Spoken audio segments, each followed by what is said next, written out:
One of the biggest stories we're following on Live Now from Fox at the World Cup has been the fact that Grant Wahl, the U.S. soccer journalist that was so popular in making the game so popular, he passed away unexpectedly during the Argentina-Netherlands match. Now, with his body and possessions now back in the United States, the family was able to undergo an autopsy on that body, and they are releasing some of the findings. This from his wife, Dr. Céline Gounder. There, she posted this message of this on with Grant Wahl. An autopsy was performed by the New York Medical Examiner's Office. Grant died from the rupture of a slowly growing, undetected ascending aortic aneurysm.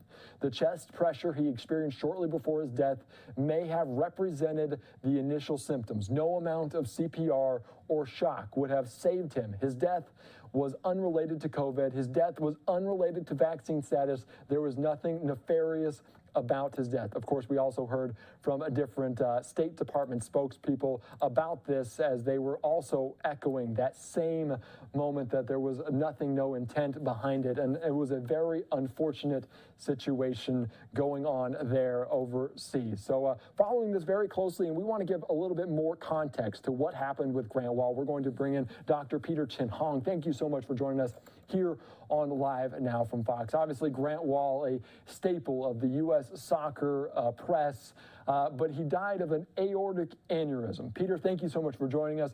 Can you give us a little background on what exactly happened there? Yeah, so what happened, Andy, is that Grant Wahl had a weakening of the wall of one of the biggest blood vessels in the body. That's the blood vessel that takes the blood from the heart to the rest of the body after it's gotten oxygen from the lungs. And this is a very muscular wall vessel, usually huge.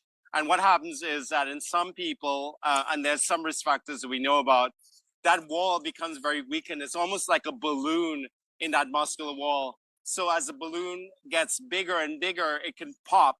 And when it pops, all of that blood going to the rest of the body suddenly gushes out. So you're right. At that point, when it gushes out and it breaks, there's very little that can be done.